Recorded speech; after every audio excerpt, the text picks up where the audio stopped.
Today we're talking about functions, you and me. All right, it's me again.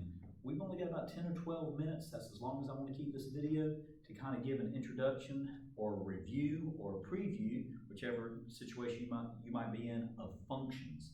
Probably the most important concept in mathematics, that I can possibly think of, especially grades 1 through undergraduate degree in college. I mean, it's just the concept of putting in a value and out popping another value.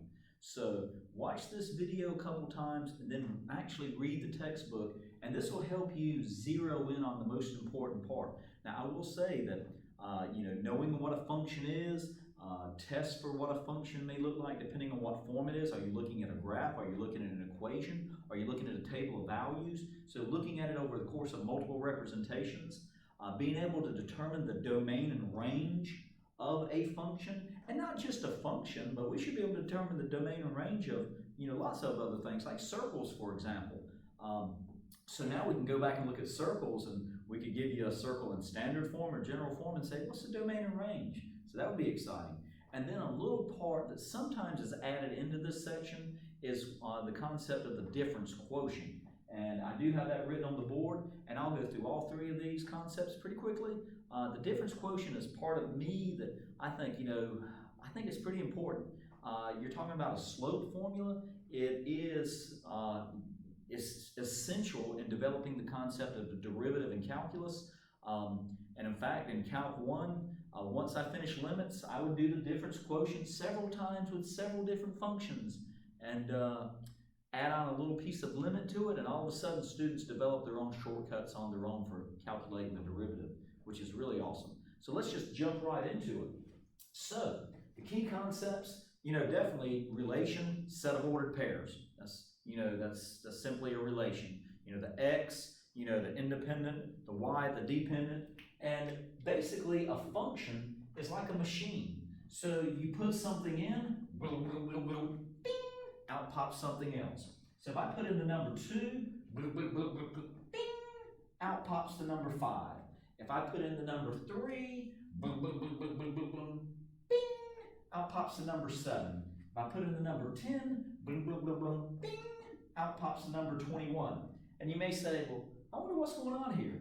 What's going on from here to here? It looks like we're doubling and adding 1 each time. So the function might be x squared plus 1. Or I'm sorry, 2x plus 1. We weren't squaring it. But what happens here if I decide to put 3 in again and out pops, bing, a negative 4? Not a function. So what happened is when I put in 3, I got 7, but then I put in 3 later on for, this is a completely different scenario, and out pops a negative 4. See, each x gets exactly 1 y in a function. Or sometimes I say dd, nd, the domain does not duplicate. So what happened here is I have this relation which is 2, 5, then I had the ordered pair 3, 7, and then I had the ordered pair 10, 21, then I had the ordered pair 3, negative 4. So in this large relation, I noticed that 3 got mapped to 7 and negative 4 at the same time. So if we look at this and were to plot it on a graph, 2, 5, we could plot that very quickly. 3, 7 would be up here. 3, negative 4 would be there. And those of you that are pretty slick already remember, the vertical line test. The vertical line test is real simple. On a vertical line, this vertical line's equation is x equals 3. That's the equation of that vertical line. It has no slope, it's undefined, and it's x equals 3. And if there are more than one point that touches that any vertical line on a graph, it is not a function, because you get into the situation where, hey, 3 maps to 7 and 3 maps to negative 4, not a function, not a function. So for something to be a function, each x gets exactly 1 y. So this x got 2 different y's. It is not a function. Now the reverse is not true. You could have 2 mapped to 7 if we wanted to. We could have 10 mapped to 7 if we wanted to. And then of course 3 would have to map to 7. And what would happen here is you end up getting the graph of a horizontal line, which is a function. because any vertical line you draw through any horizontal line is only going to touch it once, so therefore it would be a function. That's okay. So just keep in mind, each x gets exactly one y value. So let's change it. You can always rerun the video. I like you to talk to the hand.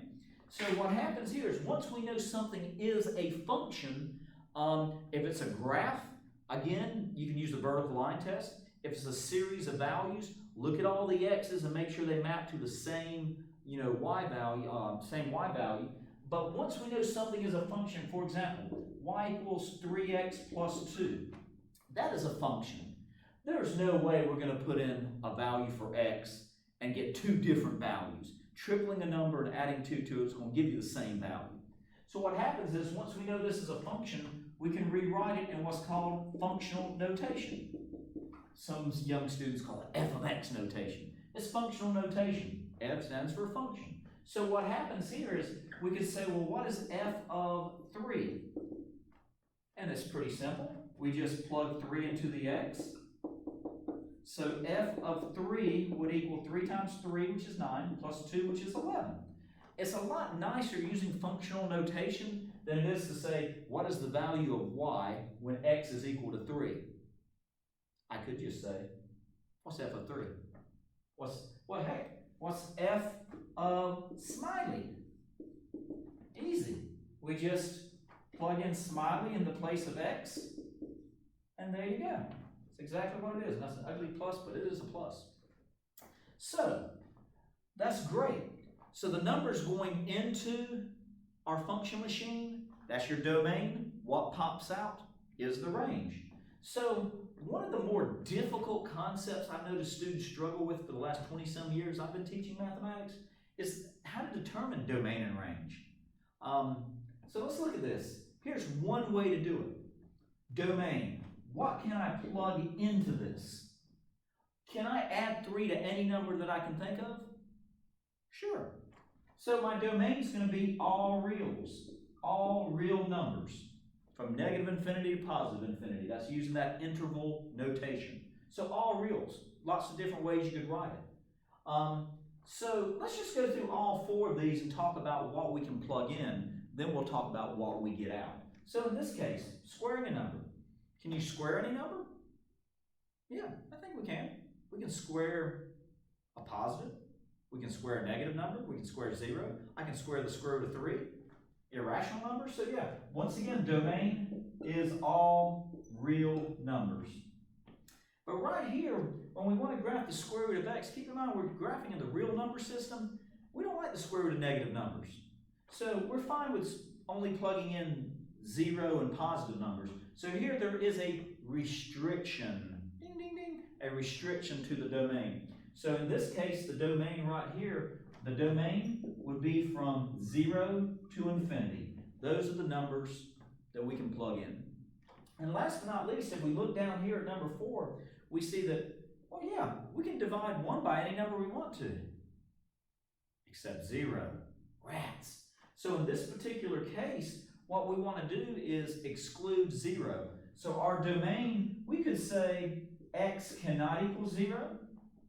Or if we want to write it in interval notation using union, we can. So in other words, what I've done here is done it several different ways. I can show you what the domain is by telling you what it is. I can also tell you what the domain is by telling you what it's not. So x cannot equal 0.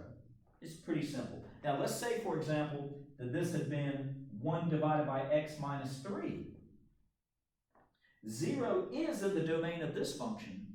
It's positive 3 that we don't want in the domain, because positive 3 minus 3 gives us 0. So keep in mind, 2 things to notice about domain. 1, when you have a square root, or a 4th root, or 6th root. You've got to be a little careful of those negative numbers underneath those square roots. And 0 in the denominator. And when I say 0 in the denominator, I don't mean 0.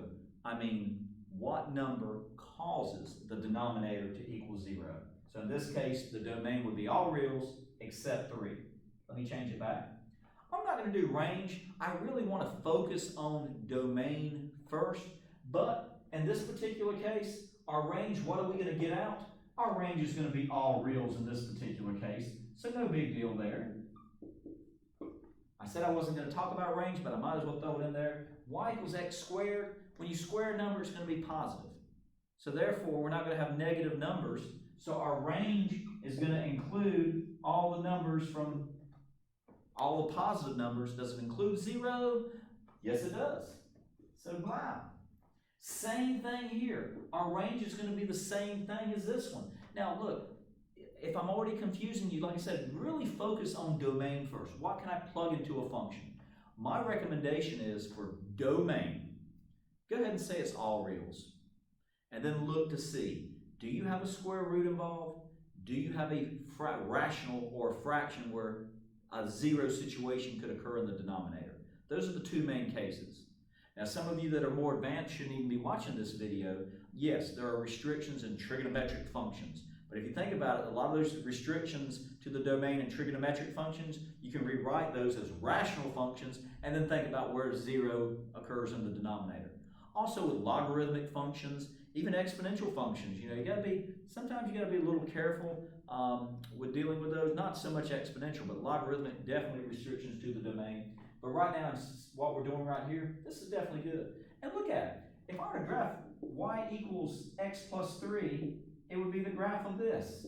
Notice that my x values have somebody there, my y values have a point there. But when I graph this bad boy, it looks just like this.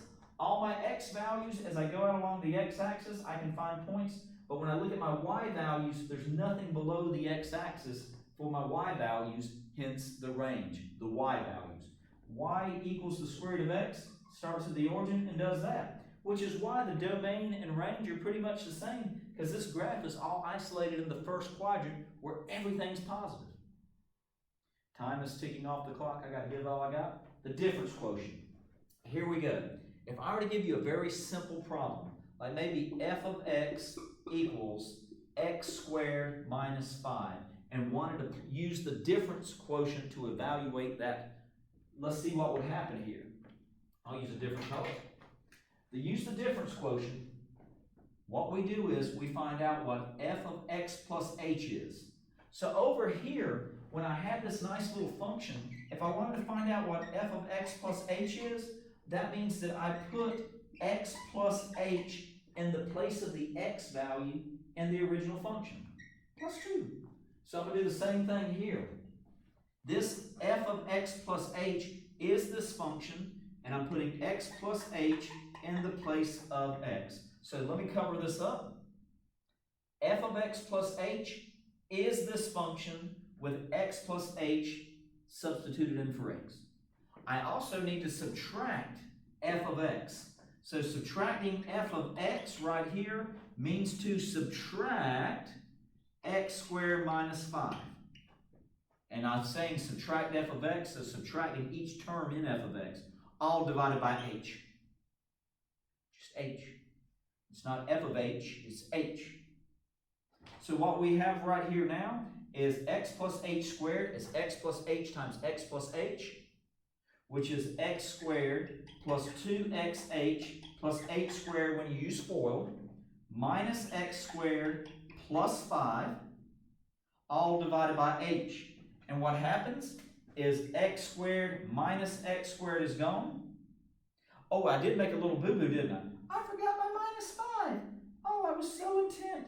I forgot my minus 5. Mistakes are okay to be made, but let's make sure we don't leave them completely. I forgot to bring down the minus 5 once I multiplied that out and expanded it. There's my minus 5, minus x squared plus 5, which causes my minus 5 and plus 5 to cancel out. And all I'm left with is 2xh plus h squared divided by h. So when you divide a binomial by that monomial, each of these terms gets divided by h. So for a grand answer of 2xh divided by h is 2x. H squared divided by h is h. That is using the difference quotient. I hope you enjoyed this video. Because we're talking about functions and the difference quotient.